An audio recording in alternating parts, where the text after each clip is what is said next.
শুধু এটাই শেষ না, আমাদের পদক্ষেপ এই ঝিনাইদহে, যেহেতু আমরা ঝিনাইদহের কৃতি সন্তান, ঝিনাইদহের মানুষ, ঝিনাইদহের দায়িত্ব নিতে পারি, তাই ঝিনাইদহের যত অফিসে দুর্নীতিবাজ থাকবে সকলকে আমরা এই অবস্থা করব।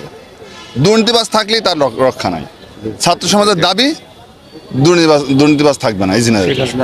এবং শেখ হাসিনার যে খুনি হাসিনা যে খুন করিয়েছে, সারা দেশে যে অরাজকতা সৃষ্টি করেছে, এর লেসপেন্সারি বলে কেউ থাকবে না এই দেশে, এই ঝিনাইদহে। আমরা ছাত্র সমাজ ঝিনাইদহ জেলার প্রত্যেকটা অঙ্গ সংগঠন আমরা ডিসি কোর্টে অবস্থান নিয়েছি। এই দুর্নীতিবাজ ডিসি এবং শেখ হাসিনার আজ্ঞাবহ ডিসিকে আমরা ঝিনাইদহ থেকে অপসারণ করেছি। আমরা ধারাবাহিকভাবে বাংলাদেশকে সংস্কার করার জন্য ঝিনাইদহের যতগুলো দুর্নীতিবাজ অফিসার আছে প্রত্যেকটা অফিসে আমরা যাব, প্রত্যেকটা দুর্নীতিবাজ অফিসারদের আমরা এখান থেকে তাড়াবো।